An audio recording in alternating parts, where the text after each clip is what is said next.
Well, these are my goals. Revision 1 complete, finished, done. Excuse me. You know, I guess I've gotten a job. It's a pretty demanding job. And so I don't really have time to make videos. It's a struggle just for me to find time to do things personally, and even to go on so far as to even play games. But let's get to it. My HI3rd of Sentience is now triple S. That's right, folks. HI3rd of Sentience is now triple S. If you don't see it, let me pull out my pen here. Magnify. Let's get this out the way. Boom. Triple S. I saved up my crystals.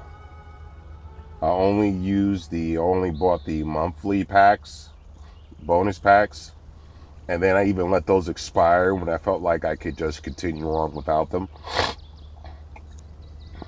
And I saved, and I got her triple S when her supply was showing.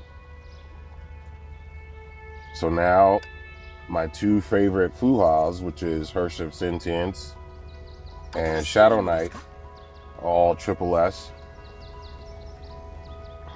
I guess along the way, I think I've mentioned this already, but I've gotten Starlit Astrologist to triple S. I also too got Blood Rose to triple S.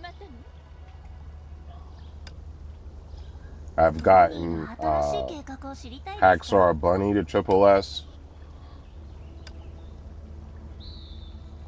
And one thing that, I guess I got her Midnight Absence to triple S.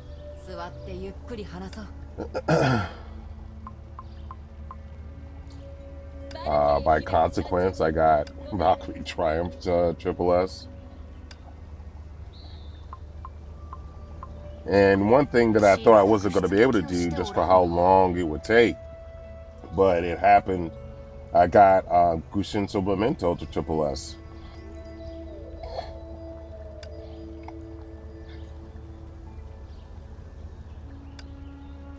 And that was really the last thing I was waiting to do, was to get HI3rd of Sentience to triple S. Getting Gushinso Memento to triple S was something I wanted to do, but I was like, man, you can only get 25 of her fragments a week, and I thought it would just take longer than it would take to get HI3rd of Sentience to triple S, but I actually got Gushinso Memento to triple S before I got HI3rd of Sentience.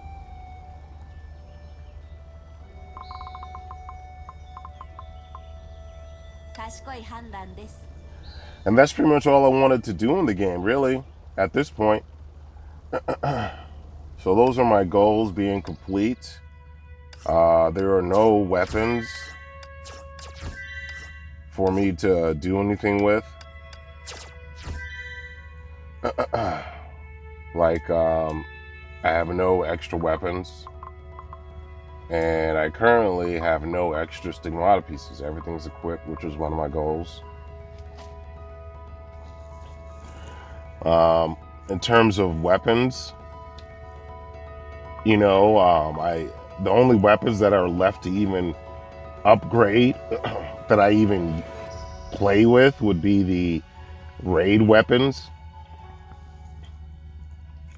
But I currently have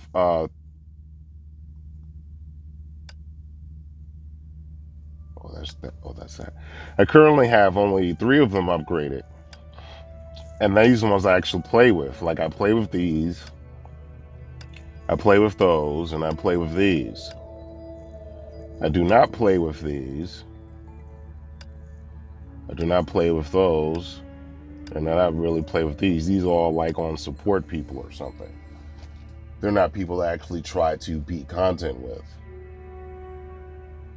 And the real only reason why I upgraded these is because I used these with HI3rd Sentience to help it boost her damage.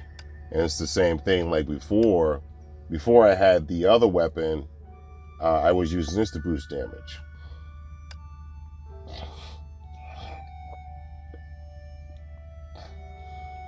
And when I say the other weapon, I meant this. HI3rd's Lament.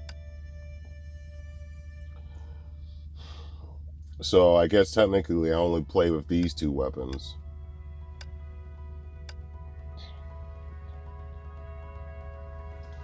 So if I wanted to, I could sit around trying to upgrade these just to get the last star, get them to 50, but I don't know.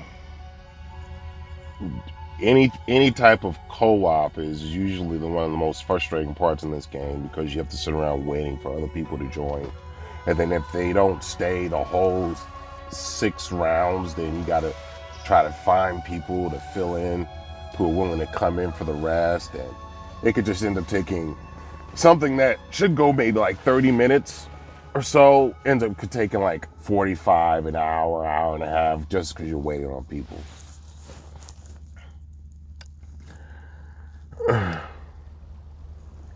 But yeah, my goals are done. I don't really have any other aspirations for Honkai Impact HI3rd. I guess I'll just go into a little bit of discussion. I mean, right now I'm currently leaning towards just stop playing. The game, it's like they're coming in with practices to keep you coming back every day, and the practices are very sacrificial of one's time. What that means is, like, for example, when they first came out with the Legion Realm, like, it resets every week, or like, let's say on every Monday, every Monday when the server reset for the week, that's when, okay, Elysian Realm would be playable. So if I was up, at server reset time, I could come in and be like, all right, let me just go knock out this Elysian Realm while I have time, or while I'm awake, or when it's convenient for me. But then, they started doing it, oh, you can't come back until after 10 p.m. server time in that day. Well, usually by that time, it's like, all right, well, I usually up, have to start going to work, and the day gets going, and I can't really just stop and come back later in the day and play, because now my work day is gone. My work day has begun. Other responsibilities have come into play. Other things that I wanted to do in real life have come into play. So it's like I can't just be like, oh, let me just dedicate an hour or 2 hours to just come into this game and do stuff. And it's like the constant limited time windows, or the time or the wait times before you can actually access the content to play it. It always happens later in the day, after you have already begun to, let's say, take on responsibilities for your day. And then if you are a very busy person, or if you work a job to where it's not a clean cut routine, like, okay, I get up at 8, I know my work day will end at 5, and I know that I will be able to just simply go home. I don't have any other tasks or responsibilities to deal with, or to do, or to try to address, and I'll just 100% guarantee that every day at these times I will have free time.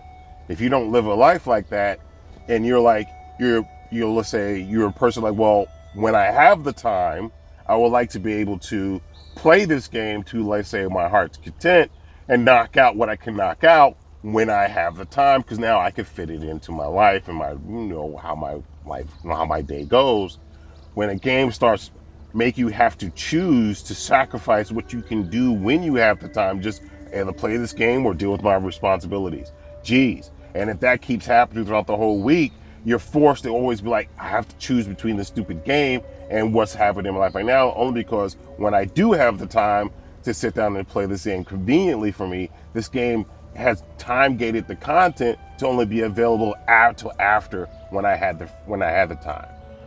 And so they're choosing to do this, and because that's becoming more frequently the way they want to manage the content, because the logic I see is this: okay, they give you a chance to get a whole bunch of free crystals, but it's like, well, we're not going to let you just come in and knock it out and get free crystals. We're going to put a hindrance or some type of sacrifice you have to make, which is your time. Like, oh no, you can't just play it early and want to get it done with. No, you have to come back later after your day has started and after you have other stuff to do. You have to choose to play this game in lieu of or in sacrifice of other things going on. Are you willing to do that for some free crystals? And it's like, the answer is no. But it's like, you're put in that position. And it's like, you know what? Any game where they start making it to where I have to choose how I want to manage my time. Like, I have to start making a hard choice between other things I want to do and play this game versus letting me be able to simply play a game when it's convenient for me. That's when it's like, all right, it's time for me to bounce. Because it's like, it's not fun anymore. You know what I'm saying? It's a chore. It turns into a task. It turns into a burden. It turns into something a game should not be. So that's the reason why I'm like, all right, it's time for me to back out. And, I don't really like the direction the game is going. I mean, I'm hitting that point to where all the heroes I like to play with, they're not weak characters, but they've just simply made stronger characters. And they're making the content cater to those stronger characters. So it's like, I'm hitting that plateau point of, almost hitting, but I'm at that plateau point, and it's only getting worse to where it's like the characters that I enjoy playing with, all the Fuwa characters, and the characters I did get to Triple S, is that they're no longer able to, let's say, keep the content easy. It's like the only way the content could be easy is if I just simply begin to play at the lower difficulty levels. And that's not really fun when you've had your characters that they're strong, but they just keep making content that's like, designed to nerf so they can keep, let's say, funneling money in from causing people to have to build new characters. And it's like, all right, well, I'm not really into that. All the time and effort it took for me to build these characters, I'm not trying to go through a rinse and repeat process with a whole bunch of other characters that I'm not even interested in. So it's like they're not coming out with any new Fuha characters, so even if they did, it would be what they do to are they even interesting. And so the characters that I kind of like started the game with, and where a lot of the story revolves around them, and the story had a lot of, let's say, depth or continuity with, or just that original story, like what's going to happen, are they HI3rds, how you defeat it, what should be able to overcome. All those things have already been answered in past with the Kiana, now that she's the HI3rd of Flame Scion. It's like her arc as her struggling with her HI3rd, like, let's say, HI3rd, I don't know, I guess I hate to say it this way, HI3rd sentient identity of Siren being the HI3rd of the Void and struggling with that internal battle. That story arc is over. They're coming out with new stories, but what I'm noticing is that with the stories, they meander. They don't go anywhere. It's because they're trying to drag it out. They're trying to keep it continuing. It's always some stupid, oh no, there's a conflict. You ready for this conflict? Okay, the conflict is here, and oh, did you think this conflict would be resolved? No, this is only the beginning of some rabbit hole. You know what I'm saying? And then when you get to that rabbit hole, all right, you think you've come to the end? All right, you're facing it. Oh no, guess what? The rabbit hole only continues. And it's like, once you realize that that's their story pattern, you're like, okay. This is boring. You know what I'm saying? Like, there's nothing to get invested into because you know nothing will get resolved. It just opens a door to more rabbit holes.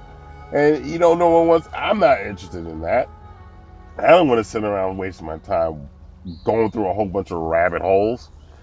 So, you know, that's that.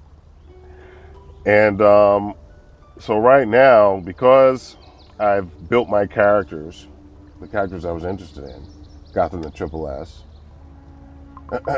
And because the main story arc of that this game was premised on, which I mean, I wasn't around for all the manga stuff, but when I started playing the game, it was, you know, even from the when a player gets introduced to the game, they're playing the beginning chapters. It's always Kiana. She's has powers. Is she being possessed or not? Can she overcome what's possessing her? The struggle between her, Kiana, who she is, and this embedded identity, kind of like, you know, like the Phoenix and X-Men with Jean Grey. It's like, you know, there's this evil identity. Can Kiana overcome it? Will she succumb to it? And so forth. All that stuff, that whole story arc has been completed. And now they're trying to make new stories for the game, but they're not, to me, they're not interesting.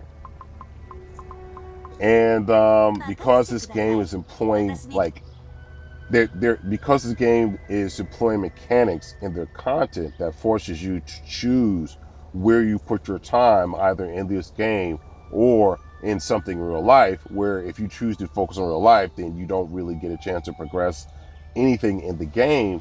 Like, you can't just, you know, you just can't come to the game when it's convenient for you, but like, all right, let me play. What's available? Okay, I know the concept, let me just go knock it out. You can't do that. It's like, okay, I don't want to be, I shouldn't be having to make such difficult decisions about how to manage my life because of a game. You know what I'm saying? There's no game is worth that. Like, even when I was playing PC games back in the day, I would just, like, back then, I had like a regular Monday through Friday job, or a job where I knew I would get 2 days off or whatever it was. And so I would just, you know, go throughout the week, you know, do what I needed to do my job, try to get errands and things handled, whatnot, and try to clear out my weekend. So this way, when I wake up on the weekend, I would generally just wake up early in the morning, sometime around 8, 9 o'clock or whatever it was, even early if I needed to. Anything I wanted to do, you know, get food ready, run out to the store or something, exercise or whatever, clean up the apartment or whatever it was, try to get all that stuff knocked out. And then around 12 o'clock in the afternoon, I'm like, all right, it's time to sit down and play games or watch movies for the rest of the day. You know what I'm saying? I was able to fit it in, you know, and I was enjoyed it. The games you sit down and you play to your heart's content. Because I didn't have to worry about, oh, I got to log in and play on Monday and on Wednesday and on Tuesday and on whatever, because this stupid game. And if I don't do it, oh no, you know, certain things that I actually would like for my character to have or to help build my characters or whatever, I can't get, because when I do have the time on Saturday, the content's not available, it's already passed, already missed it, blah, blah, blah. I don't have to deal with that anymore. So it's like, these are all the reasons why I'm choosing to walk away. And, you know, because my characters that I do enjoy playing with, they're no longer, let's say, potent enough to keep the content easy. It's like, you know what? It's not worth the hassle. It was good while it lasted. And I guess I'll say it here. I've been watching a lot of videos on Diablo Immortal, and Asmongold said it. You know, mobile games, like, why is it that mobile games are structured in such a way to where they force you to sacrifice a lot of your time, and if you're not, or to spend large amounts of money? Like, why are mobile games structured that way? I mean, I already know why they structured that way, because they feel like, ever since, I guess this was their plan with just mobile devices in general, and I guess specifically with mobile phones, because, you know, everyone wants a phone, right? Everyone has a need to communicate. You know, people, they don't need to have a mobile phone, but they want to have a mobile phone, because you can simply go to your house and make a phone call if you have a landline. Or if you go into a store or something, usually they have a phone and you can just simply request it if you need to make a call. But I guess now in today's day and age, everyone needs to be able to communicate at a more accessible, let's say, means, through a more accessible means. Like, okay, we know these devices exist, so we are setting up our businesses on the hopes, on the fact that if we need to communicate, now we know that we can. So it's like, everyone today, I guess in a sense, needs a basic mobile phone that can simply make a call and send a text messages and receive voicemail, right? Okay. So, but now it's like, because they know that people want smartphones and this is what they're pushing, they're like, well, this is a means that we could get our product in the face of people constantly, because they'll always have this mobile device on them. So pretty much at any given time, we can market our product to them. And whenever something is continually in the presence of a person, there's a higher chance for them to be manipulated. This is all the type of psychology that goes around addictions. It's like, a person, if they're struggling with things or dealing with things that make their life unpleasant, they usually seek some type of outlet to help them cope with it or to alleviate what it is that they're dealing with. And if our product may be a digital game, it may not be just because our product may be a digital game, but the psychological practice we're employing is no different than if this game were to be alcohol or to be drugs, or to be narcotics or anything. What I'm saying? We're employing those same kind of mechanics to where it's like, hey, we're right here. Why don't you come play us? We can make you feel better. You want to feel even better? All you got to do is spend some money. You know what I'm saying? You get a good hit of good feelings. You know what I'm saying? Life's got you down. Come play our game. You can feel great in our game. You want to feel even greater? All you got to do is spend some money. You know what I'm saying? So it's like, and then you have the gambling mechanics where it's just people who are like, you know what? Hey, you like to take risks? You like to take chances? Guess what? You could do it here too. You know what I'm saying? You don't have to go to a casino. You could just play this game. It's always here. You don't have to drive anywhere, just do anything. Hey, look, you want to take a risk? Here's a supply drop. You know what I'm saying? Make some pulls on that. Get lucky. You might get something. Hey, you see? You don't got to go to a casino. You don't got to play a slot machine. All you got to do is play our game. So, that's that. I wanted to explore mobile games, and it looks like that exploration isn't going anywhere. There's no mobile game that's out that you can play that isn't gonna gate you behind some paywall,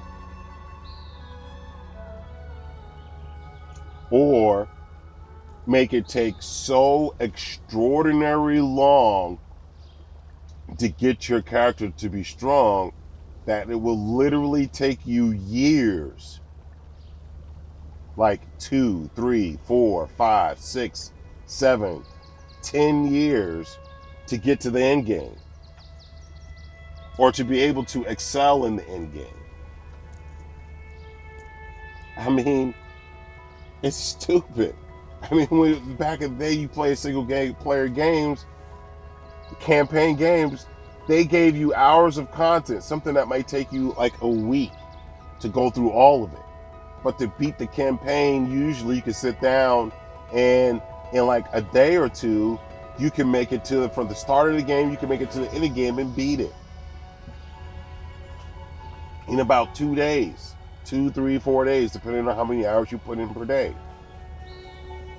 And then you just really get to spend most of your time enjoying just playing the game at its end. With your character all souped up, doped down, and you just get to have fun playing it.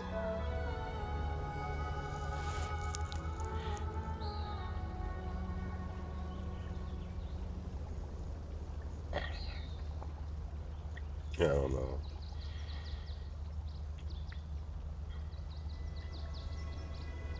It's stupid. But anyway, I just wanted to make this video just so I could actually have time to sit down and do this and have a little bit of quiet. Alright, you guys, I guess I might show a video of me making the pulls to get my HI3rd Sentience or Triple S and other stuff. But for those who still watch this video, who've come along, thanks for watching. I guess thanks for being a part of my exploration, my journey in mobile games and in Honkai Impact the 3rd. But with this, I guess with this video and potentially if the other video comes before, then this will be the last. If not, then after that one, this will be the end of my videos for Honkai Impact the 3rd.